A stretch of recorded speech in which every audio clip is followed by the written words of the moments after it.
Good morning family of God. एक बार फिर से आपका स्वागत है आज के इस मॉर्निंग डिवोशन में। आज का वचन पाया जाता है यूहन्ना उसका 11 अध्याय और उसकी 22 पद।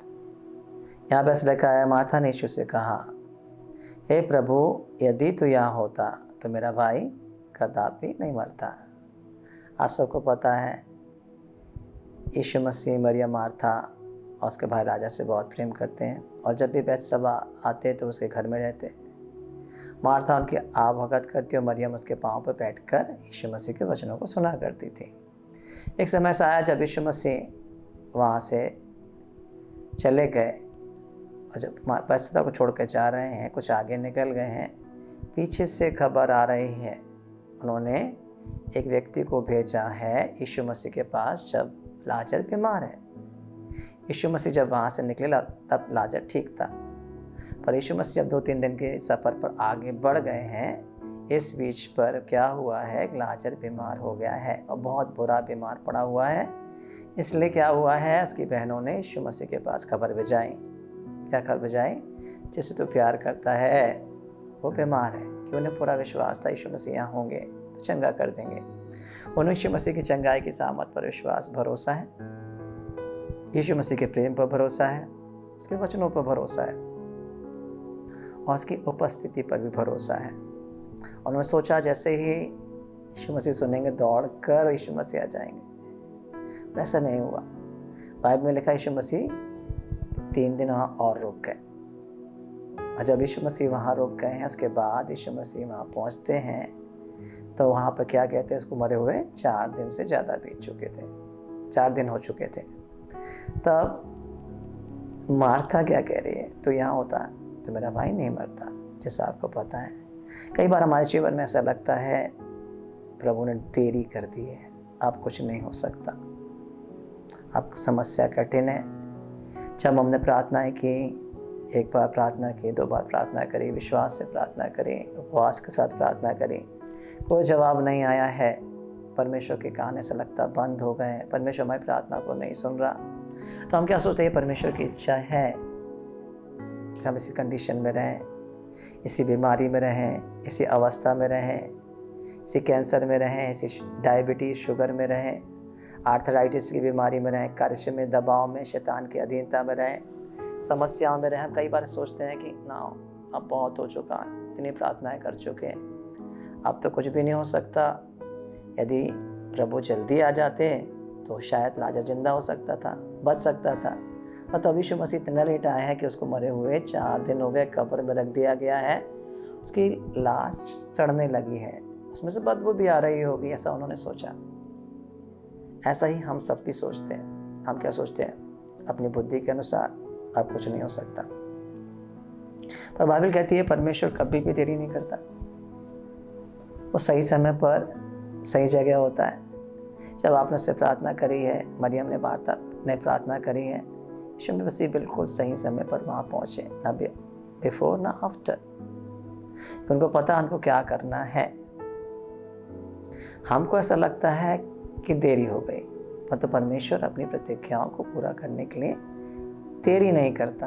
वो प्रार्थना को सुनने वाला परमेश्वर, उसने अपने वचन में कहा, मांगो तुम्हें दिया जाएगा, ढूंढो तुम पाओगे, खटखटाओ तुम्हारे खोला जाएगा। ये भी परमेश्वर के वचन में लिखा है। परमेश्वर के कान धर्मियों की प्रार्थना की ओर लगे रहते हैं। तो यहाँ नहीं कह सकते कि परमेश्वर ने प्रार्थना को नहीं सुना। हाँ, परमेश्वर की प्रार्थना को सुना, यीशु मसीह ने प्रार्थना को सुना, पर जवाब आने में अनएक्सपेक्टेड उनको अपेक्षा नहीं थी जो जवाब उनको मिला। यीशु मसीह ने देरी कर दिया और यीशु मसीह जब वहाँ पहुँचे 4 दिन हो चुके। इसका मतलब जब यीशु मसीह के पास खबर पहुँची थी लाजर उस समय मर चुका था। जब वह पत्रवाहक वहाँ से निकला तब लाजर बीमार था, पर जब यीशु मसीह के पास पहुँचा दूसरे दिन तब तक लाजर मर चुका था। इसलिए यीशु मसीह वहाँ और रुक गए और उसके बाद जब पहुँचते हैं इसी जगह पर जहाँ पर उनको पथरवाह करने की कोशिश की गई, उनको भगा दिया गया, उनको तिरस्कार कर दिया गया, उसी जगह परमेश्वर ने अपनी महिमा को दिखाया है।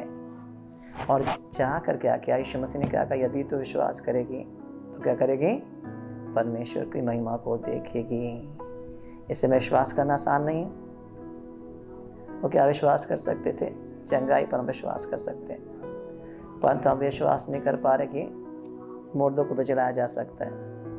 परमेश्वर के लिए कुछ भी असंभव नहीं। कभी भी अपने परमेश्वर को अपनी बुद्धि के अनुसार समझने की कोशिश नहीं करें, वो कभी भी देरी नहीं कर सकता।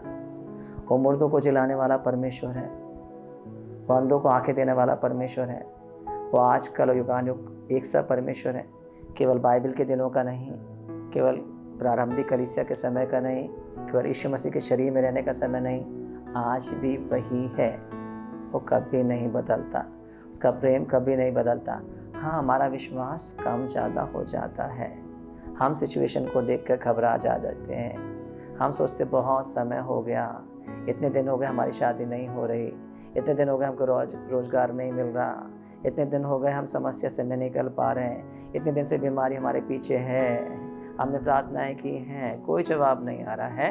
और इसी कारण से हम कई बार हताश हो जाते हैं, और हम भी कई बार मरियम के समान, मार्था के समान इसी बातें करने लगते हैं। परंतु परमेश्वर ने उस अवस्था में भी अपनी महिमा को दिखाया। क्या कहा? ये हमारी परमेश्वर की महिमा के लिए। जब लाजर को परमेश्वर यीशु मसीह ने मुर्दों में से जलाया, सारे लोग ने जान लिया कि 4 दिन के बाद भी यीशु मसीह के पास सामर्थ्य है मरों को जलाने के लिए। उसके लिए कुछ भी असंभव नहीं है। वो आपके लिए असंभव को संभव करने वाला। पर इवन यीशु मसीह के समय में क्या हुआ? तो पकड़ लिया गया, चेलों ने सोचा सब कुछ खत्म हो गया है। यीशु मसीह को 30 चांदी टुकड़ों में बेचा गया, गलत दोष लगाया गया, दोष लगा के पिलातुस के पास ले जाया गया। वहाँ पिलातुस के पास से पिलातुस से छोड़ना चाहा, फिर भी उन्होंने क्या किया?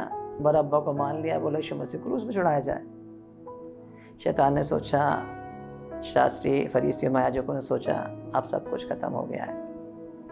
इवन चेलों ने सोचा अब कुछ नहीं हो सकता। हमने इसे राजा के रूप में समझा था, हमने सोचा था इजराइल का उद्धारकर्ता बन के आया है, हमने सोचा था हम आज़ादी को प्राप्त करेंगे, हमने सोचा था हमारे पास एक राजा है, हमने सोचा था परमेश्वर ने एक नबी को खड़ा किया है।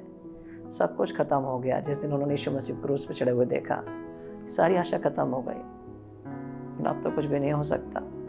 हम फिर से बंधन में, फिर से गुलामी में, फिर से डर में है, फिर से असफलताओं में। कोई आशा नहीं थी। जहाँ आशा नहीं थी वहाँ से परमेश्वर ने अद्भुत काम को किया है। उसी मृत्यु को प्रभु यीशु मसीह ने जीत लिया, शैतान को हरा दिया, मृत्यु के ऊपर जय पाई, तीसरे दिन मुर्दों में से जी उठा है। सारी अपेक्षाओं को गलत ठहराते हुए, सारे शैतानी बंधनों को तोड़ते हुए, कब्र की ताकत को ख़त्म करते हुए, मृत्यु को हराते हुए वो जयवंत हो चुका है। वही यीशु मसीह आज भी जीवित है। जय किसके लिए प्राप्त करी? आपके लिए। किसके लिए उतरा? हमारे लिए। किसके लिए पाप बना? हमारे लिए। वो यीशु मसीह आज भी आपके संग है। कभी भी अपनी बुद्धि से उसको सीमित मत करिए। उसकी सामर्थ कम नहीं है।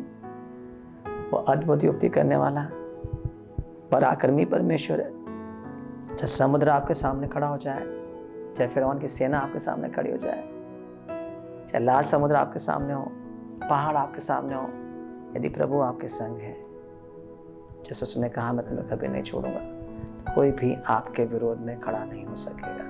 बाइबल में साफ लिखा है, यदि परमेश्वर हमारे हो रहे तो हमारे विरोध में कौन खड़ा हो सकेगा। इसलिए मत सोचिए, कभी मत कहिए प्रभु यदि तू ये हमारी होता तो मेरा भाई नहीं मरता। वहाँ उसने फिजिकल रियलम में सोचा कि प्रभु नहीं है, पर आपके पास क्या लिखा है? वो आपको कभी नहीं छोड़ेगा, कभी नहीं त्यागेगा।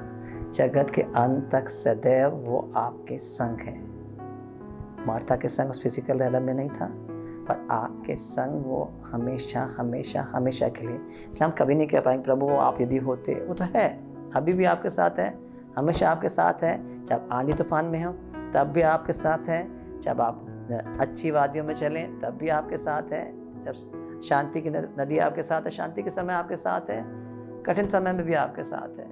जब आप पहाड़ों के ऊपर हो, चाहे आपका विश्वास ऊंचा हो नीचा हो, घाटियों में, तब भी वो आपके संग है। हर समय हर समय हर समय इसलिए हमेशा उसकी ओर देखें, मनुष्यों की ओर नहीं, लोगों की ओर नहीं, नेताओं की ओर नहीं, अधिकारियों की ओर नहीं। वो आपके लिए ऐसा मार्ग निकालेगा, जहाँ से मार्ग नहीं वो आपके लिए मार्ग निकालेगा। जहाँ कोई उम्मीद नहीं है, कोई आशा नहीं है, सूखी हड्डियाँ क्यों ना हो, उनको जलाकर अपनी महिमा कराएगा। वो जीवित परमेश्वर सदा के लिए आपके संग है। God bless you.